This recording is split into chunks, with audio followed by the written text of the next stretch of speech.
Aleluya. El Espíritu del Señor está sobre mí. Él me ha enviado para llevar a los pobres la buena nueva. Aleluya. Aleluya.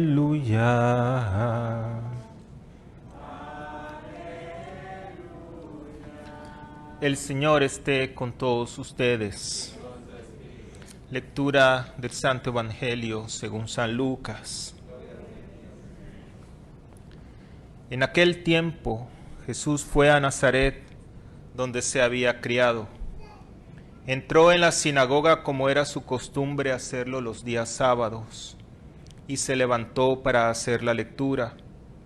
Se le dio el volumen del profeta Isaías, lo desenrolló y encontró el pasaje en que estaba escrito: El Espíritu del Señor está sobre mí, porque me ha ungido para llevar a los pobres la buena nueva, para anunciar la liberación a los cautivos y la curación a los ciegos, para dar libertad a los oprimidos y proclamar el año de gracia del Señor. Enrolló el volumen, lo devolvió al encargado y se sentó.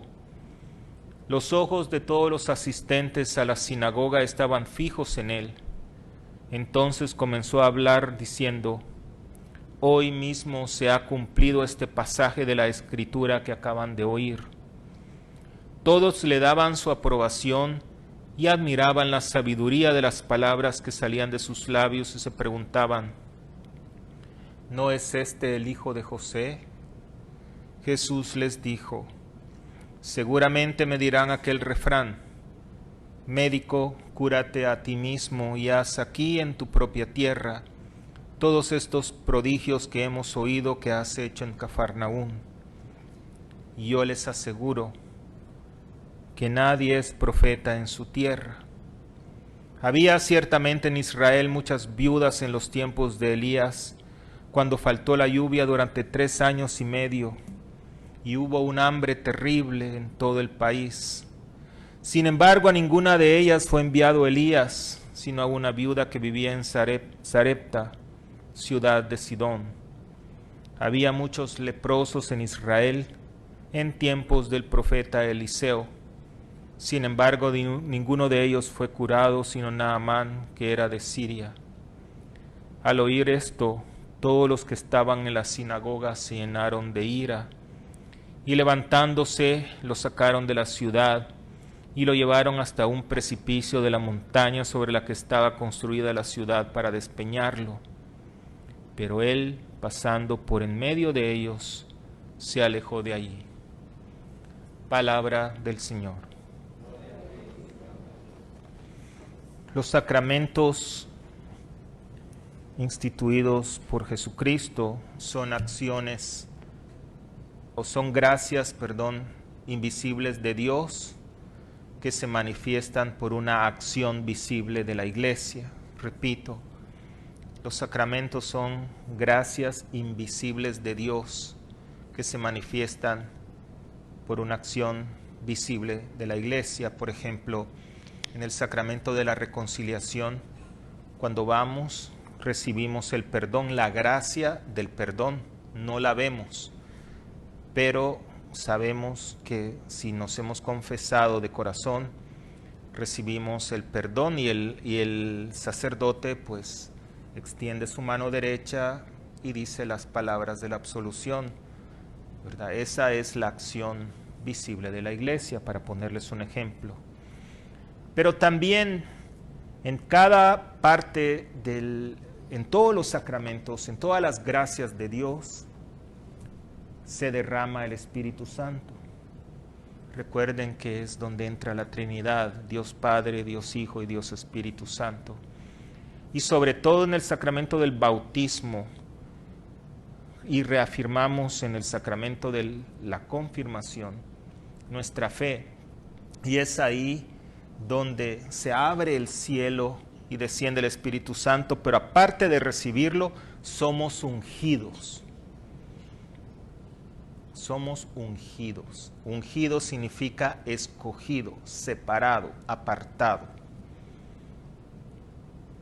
Jesucristo fue ungido en su bautismo y fue ungido también por su Padre.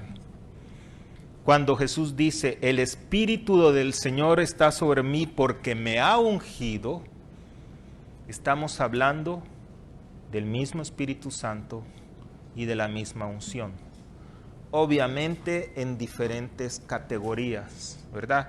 Porque una era Jesús y la otra somos nosotros. Pero el Espíritu Santo no cambia, es el mismo Espíritu. Y somos ungidos en nuestro ministerio como sacerdotes, profetas y reyes. Entonces Cristo nos recuerda la misión de cada uno de nosotros. ¿Cuál es la misión? Llevar la buena nueva a los pobres, anunciar la liberación a los cautivos, la curación a los ciegos, dar la libertad a los oprimidos y proclamar el año de gracia del Señor. 5 cosas nos pide el Señor. ¿Qué es? Veamos en detalle. ¿Qué es la buena nueva a los pobres? Generalmente los pobres son los desvalidos, los más necesitados, y no estamos hablando únicamente de pobres materialmente, aquellos pobres sin esperanza también. Entonces decirles que su sufrimiento no es eterno, que la gracia de Dios va a venir en el día de la resurrección. Ese es anunciar la buena nueva, porque cuando vivimos en un mundo, pues la gente que tiene económicamente a veces tiene menos problemas que los pobres, a veces. Sin embargo, los pobres no tienen la esperanza. Nuestra obligación como iglesia es llevar la esperanza. Qué bonito sería vivir en un mundo donde haya igualdad, ¿verdad? Que nadie tenga más ni nadie tenga menos, que todo fuera, eso va a ser el cielo.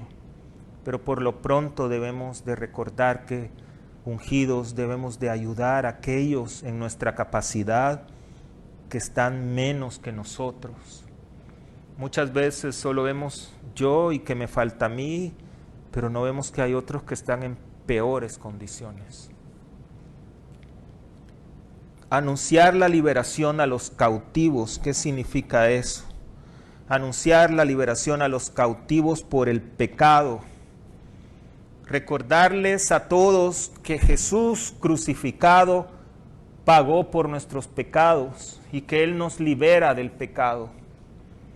Que hay esperanza en Cristo Jesús, que podemos salvarnos si nosotros nos arrepentimos y pedimos perdón, vamos al sacramento de la reconciliación, y si caes hoy, levántate hoy, y si caes mañana, al día siguiente, levántate mañana, y así es.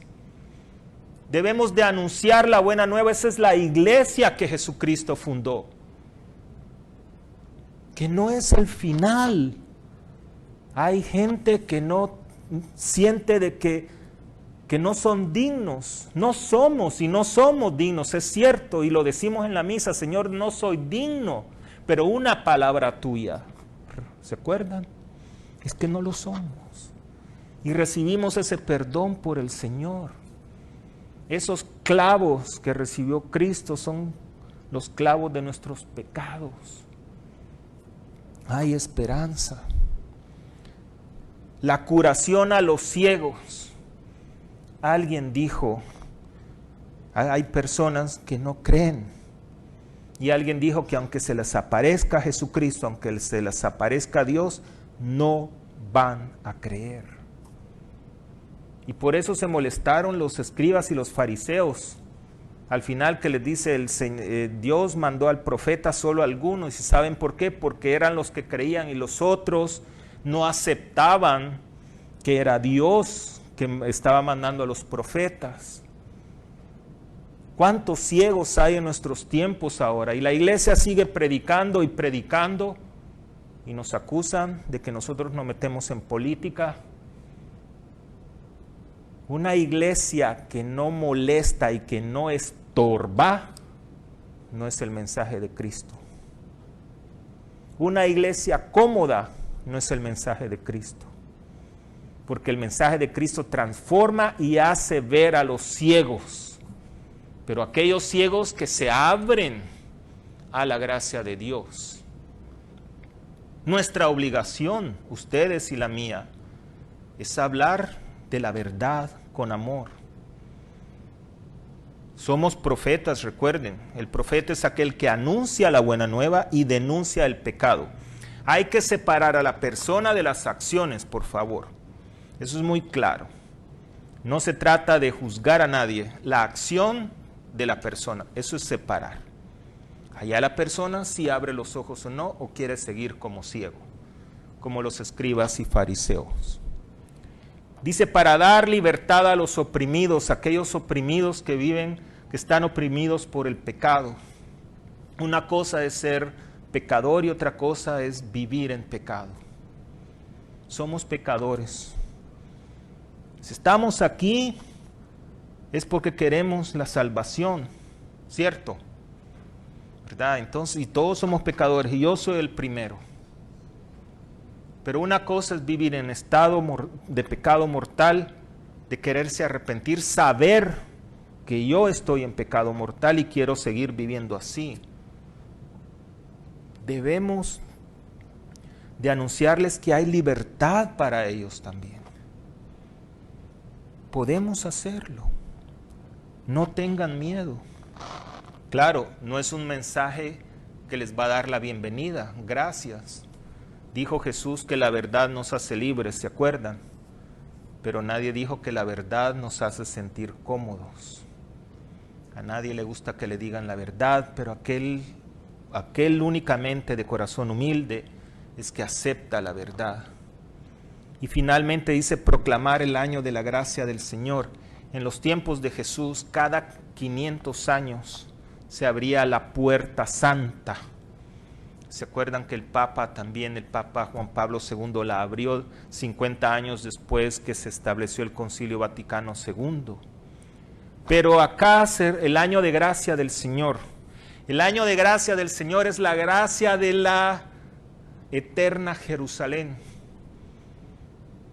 Tenemos una buena noticia que quiero anunciarles.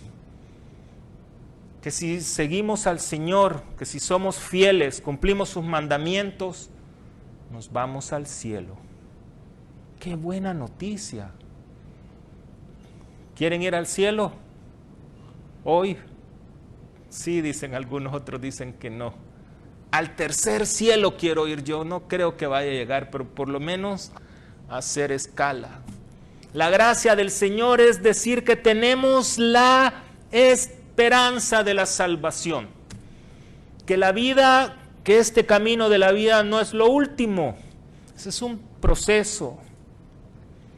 Pero Jesús estableció esta iglesia, la iglesia universal, para llevar esperanza a los pobres, para anunciar la liberación a los cautivos, para curar a los ciegos, aquellos que no quieren escuchar la palabra de Dios, aquellos que viven sin Dios, aquellos que dicen, yo amo a Dios, pero no soy religioso. Si Dios es una religión por el amor de Dios. Dios estableció los 10 mandamientos, son leyes, esa es religión que hay que seguir.